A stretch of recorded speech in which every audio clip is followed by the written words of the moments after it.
Some of the phrases people say most confidently about money are the exact ones quietly keeping them stuck.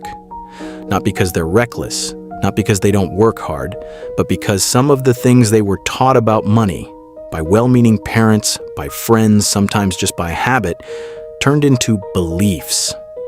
And beliefs, repeated long enough, become decisions. In this video, I'm going to walk through 5 of those phrases, where they come from, what they're actually doing to your finances, and what to replace them with. This is not a lecture. And I'm not here to tell you that you've been doing it wrong. I'm here to make something invisible, visible. Before we get into the list, one thing I want to be clear about up front. If any of these phrases sound familiar, that's not a character flaw. Most people were never taught the mechanics of money in any formal way. What they learned, they picked up from people around them. Those people were doing their best. But some of what got passed down didn't serve the situation it was meant for. Money language shapes money decisions. That's the whole point of this video. And one of these 5, I'll warn you now, is probably the one you consider the most responsible of the group. The first phrase is one you have almost certainly said, and for good reason. Sometimes it's completely accurate. If a doctor tells you the surgery costs $40,000 and you have $300 in savings, that statement is describing reality. Nothing wrong with it. The problem isn't the phrase. The problem is when it stops being a description of today and becomes a belief about tomorrow. When "I can't afford it" ends the thought instead of beginning one, it quietly takes an option off the table without examining it. Think about how differently 2 people can respond to the same situation. Person A hears the cost of something they want, a certification, a course, a piece of equipment for a side project, and says, "I can't afford it." And that's the end of the conversation. Person B says, "I can't afford that right now." What would need to change for that to become possible in 6 months? Same financial reality. Completely different response. Person B might discover the answer is nothing. It's genuinely not worth pursuing right now. That's a valid conclusion, too. But they arrived there by thinking, not by stopping. The wealth-building principle underneath this one is simple. Financial constraints are real, but most of them have a direction. Can't afford it doesn't have a direction. Not yet. Here's what I'm working toward does. Instead of, "I can't afford it," try, "I can't afford this right now." What would have to change for that to be possible? Write down one thing you said "I can't afford it" about in the last month. Spend 10 minutes asking what would actually need to change for that to become possible. Not to buy it, just to understand whether it's a permanent wall or a temporary one. This one rarely announces itself as a financial decision. It usually starts as a feeling. You see a friend driving a car that's significantly newer than yours. Someone from your graduating class posts about a vacation. A colleague shows up in a way that signals, without words, that they are doing better than you. And underneath it is a very human question. Am I behind? The problem is what you're comparing. You're comparing your internal financial reality, what you know about your own debt, your own stress, your own uncertainty, with someone else's external presentation. And those 2 things are not the same. The BMW someone is driving on a $450 a month payment tells you exactly one thing. They can cover $450 a month. It tells you nothing about their savings rate, their credit card balance, their emergency fund, or whether that payment is creating financial stress they don't talk about. Comparison is not always avoidable.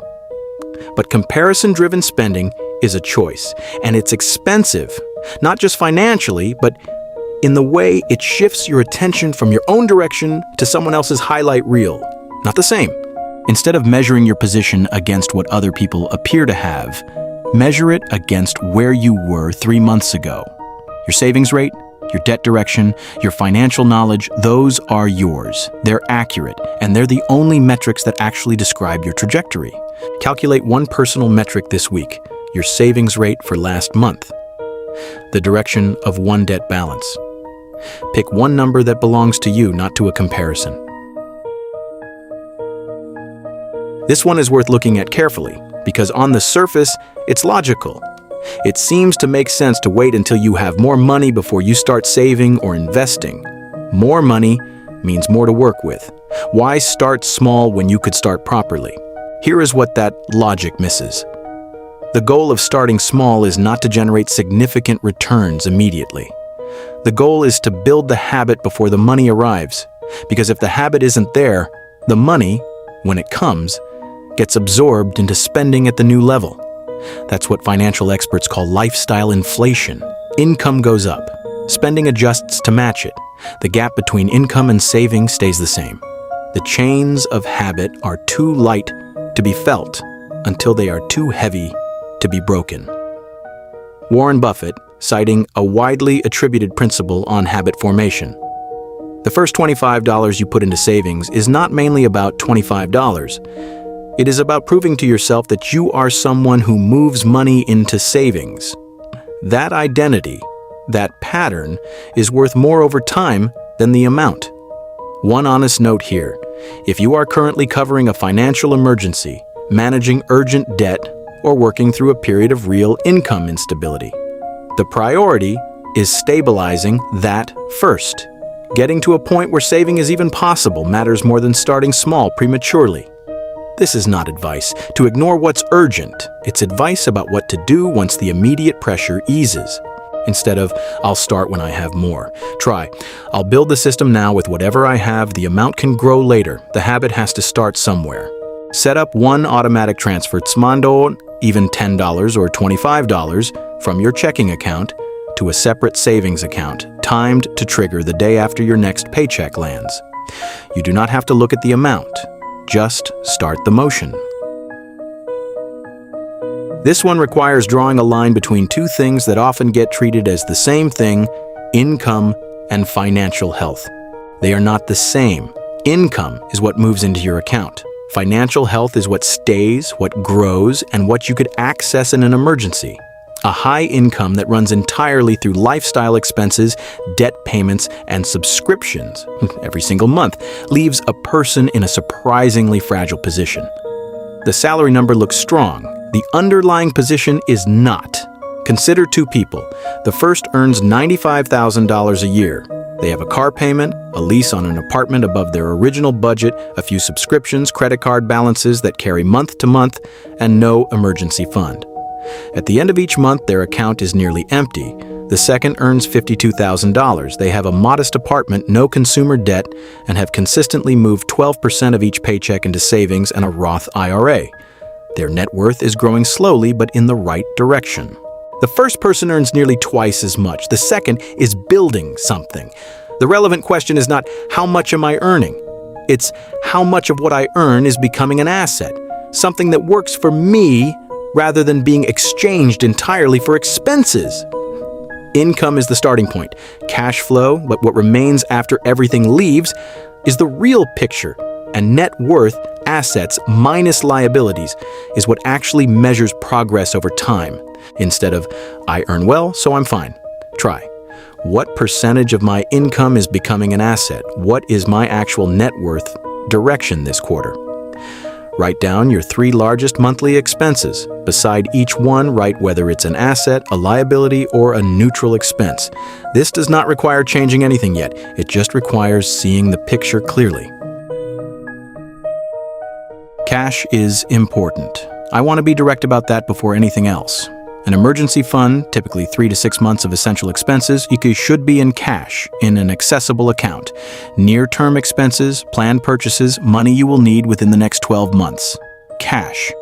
That is not a bad financial habit. That is sound financial planning. The part worth examining is this: when every dollar of long-term savings also sits in cash, not because it's an emergency fund, but because it feels safer.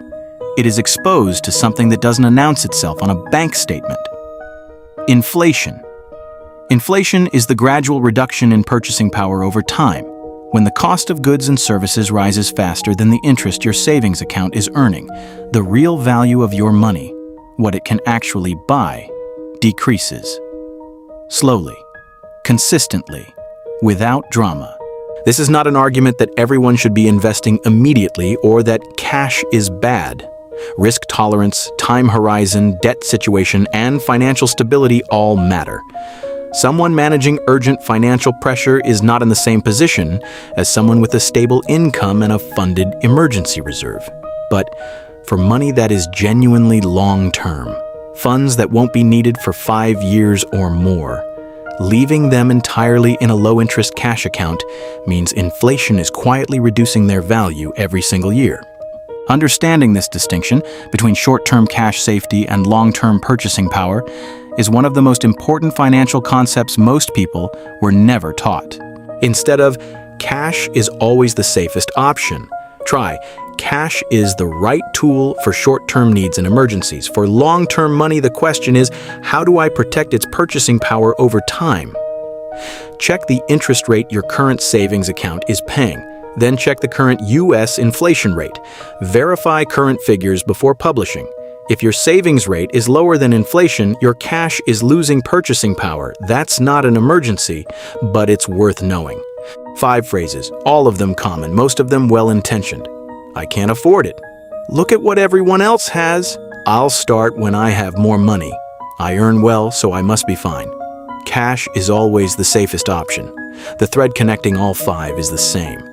They were never designed to be permanent financial strategies. They were responses to fear, to comparison, to uncertainty, to a lack of financial education that was never really your fault. Recognizing a pattern is not the same as fixing it, but you cannot fix what you cannot see. Here's one exercise before you close this video.